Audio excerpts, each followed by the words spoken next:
Gente, o Flávio Bolsonaro está mais enrolado do que estômago de bolsonarista depois de beber detergente. Vamos ver esse vídeo do Mídia Ninja, porque agora tem um novo escândalo prestes a cair no colo do Bolsonaro e envolve o governador do Rio de Janeiro, Cláudio Castro. Vamos ver, vamos comentar e você, se puder, importante compartilhar. Vamos lá.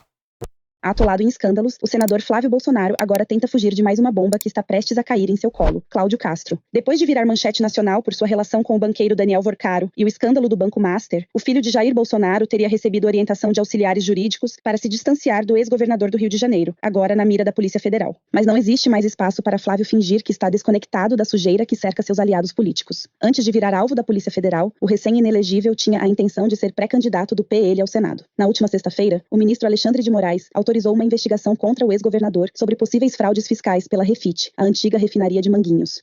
Essa refinaria estaria sendo utilizada para ocultação de patrimônio, dissimulação de bens e evasão de recursos ao exterior.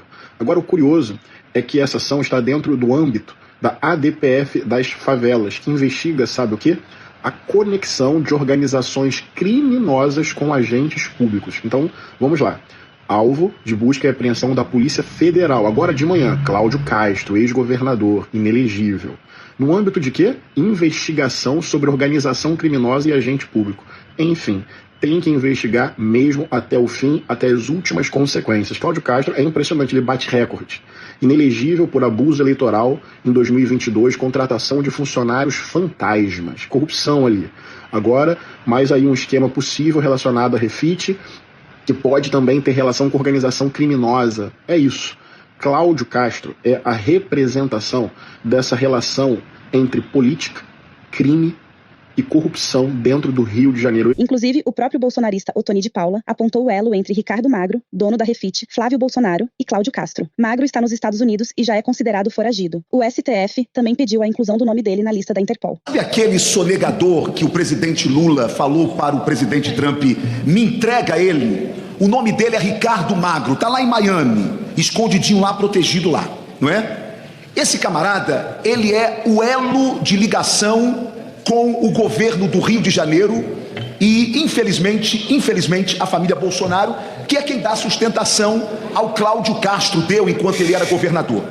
O Cláudio Castro montou, ele pediu a esse Ricardo Magro, me deu um nome para ser secretário de Fazenda, ele deu. Me deu um nome para ser procurador do Estado, ele deu. Agora, com o novo governador, nós estamos descobrindo tudo e a Polícia Federal está revelando tudo. Eu só quero avisar uma coisa.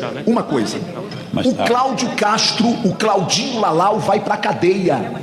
Não tem outro caminho para ele. Agora, a pergunta é, Charles, se ele vai para a cadeia, por que o Flávio Bolsonaro não solta a mão dele? Vai se queimar. Não pode, porque é sócio.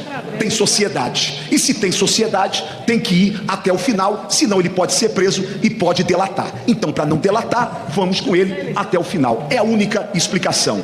Governo rachado. O Tony toca num assunto que é interessante. A hipótese dele é muito provável.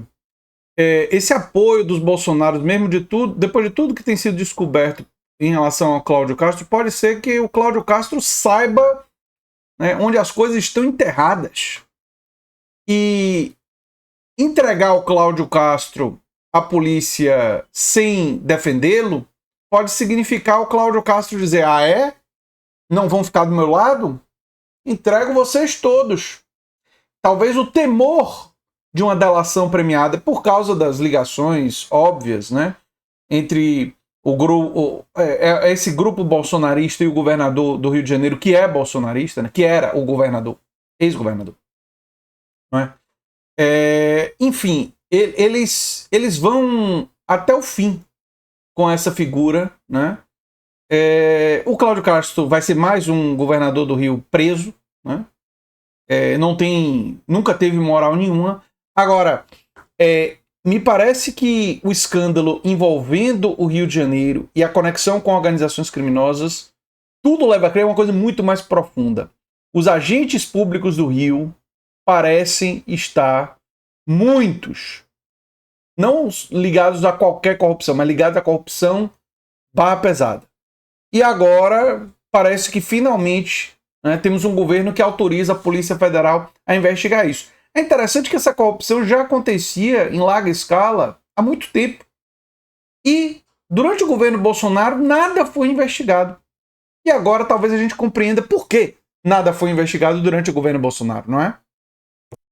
Governo, não é rachadinha não, governo rachado, o que aconteceu é isso que nós estamos vendo. Lamentavelmente, a família Bolsonaro, Flávio Bolsonaro, não vem a público para pedir perdão ao Rio de Janeiro por essa quadrilha que eles indicaram para o governo. O jornalista Octávio Guedes, na Globo News, também levantou uma hipótese perturbadora que cruza com os 61 milhões de reais recebidos por Flávio Bolsonaro para financiar o filme sobre Jair Bolsonaro com o governo do Rio de Janeiro, que enviou quase R$1 bilhão do Rio Previdência para ser aplicado diretamente em fundos geridos pelo master de Daniel Vorcaro. Que é uma falácia a história do Flávio Bolsonaro dizer que estava cuidando de dinheiro privado com um banqueiro. Ele tinha acabado de ganhar R$1 bilhão de dinheiro de aposentado e pensionista do estado do Rio de Janeiro. Estão aqui as datas. Só porque é um governo do partido, do senador, o estado do senador. Então ele tinha obrigação de saber. Eu não vou tratar isso como pedido de empréstimo, de financiamento, nada. Isso é tomação de grana. Isso é tomação de grana, para usar o dialeto que o Flávio Bolsonaro está falando. Isso não tem nada de ligar para pedir financiamento. Esse é o primeiro tom, o primeiro ponto. E um tom assim meio bonzinho, né? Pô, vamos pagar os boletos aí, meu irmão. Pô, tá ruim pra você, tá ruim pra mim, mas quebra essa aí, uma coisa assim. É um dialeto de malandragem. Não é uma conversa de financiamento de filme. Ele dá a entender tomação de grana. E ele dá a entender, não é tomação Otávio, de grana. E quero te ouvir ainda, ele dá a entender nesse contexto que você está falando que ele tinha espaço para isso, que ele fala assim, eu fico até meio sem graça de te cobrar, mas como você disse que podia e tal, então que tem uma relação nesse sentido. Bom, então, não é um financiamento, não é um pedido de financiamento, porque não se pede financiamento, não se bate a porta de nenhum empresário para pedir um financiamento com esse dialeto de malandragem. Então, esse é o primeiro ponto. Segundo ponto, se houve um golpe no golpista, se o dinheiro foi parar no Texas, não foi para financiar só o Eduardo Bolsonaro, não. Porque naquele momento, Eduardo Bolsonaro estava fazendo uma campanha pelas sanções contra o presidente, o Brasil, né? Como todo. Contra o Brasil. Não era contra Lula, era contra o Brasil. Muito importante essa fala do Otávio Guedes. Vamos ouvir mais e analisar. Vamos lá. Mais do que contra o presidente, contra o governo, contra o Estado brasileiro. Isso. Então esse dinheiro não era para pagar a refeição do Eduardo Bolsonaro. E isso investigadores já admitem. Era para financiar a campanha de tarifas de Magnitsky, etc., contra o país. Isso tem que ser investigado. Não é, tadinho, meu irmão. Entendeu? Então acho que a gente tem que botar os pingos nos is. Não é conversa de financiamento de filme, é conversa de tomação de grana. E não é para pagar as contas do irmãozinho que está nos Estados Unidos. Tem que ver se não é para financiar a campanha, o trabalho que o Eduardo Bolsonaro desenvolvia lá fora para taxar, impor sanções ao Brasil. E mesmo que fosse a maior parte do dinheiro para o filme, o que é que o Vorcaro estava comprando, já que ele pedia para ficar anônimo? A participação em lucros? Isso não engana ninguém. Isso não engana ninguém. Ele estava comprando influência política. Estava comprando que a ajuda política do clã Bolsonaro para blindar ele, para proteger ele. Obviamente. Até porque foi o clã Bolsonaro que indicou o presidente do Banco Central, que facilitou a formação do Banco Master. Que, aliás, ele comprou com aquela grana que o Zetel colocou na campanha do Bolsonaro. Ali foi pagamento, né? Eles pagaram aquela grana, né? Isso é muito evidente, né? As evidências são contundentes em relação a isso. É disso que se trata. E as bombas envolvendo Cláudio Castro continuam surgindo em sequência. A divulgação recente de áudios envolvendo aliados do ex-governador colocou o grupo no centro de investigações sobre supostas indicações de cargos públicos ligados ao tráfico de drogas em Campos dos Goitacazes. São conversas que mostram a influência de Rangel na área da educação estadual do norte e do noroeste do estado. E uma negociação, gente, com um traficante sobre uma vaga de emprego para parentes dele.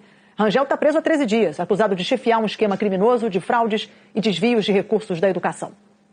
Júcia, continua aí do jeito que você tem que estar, tá ok? Tudo que acontecer dentro da regional eu quero saber. Não tem que dar satisfação a ninguém, porque o deputado sou eu, a indicação é minha e quem manda sou eu. Em outro áudio que está na investigação da Polícia Federal, a irmã do traficante Júnior do Beco cobra de Tiago Rangel a nomeação de um cargo prometido na Secretaria de Educação.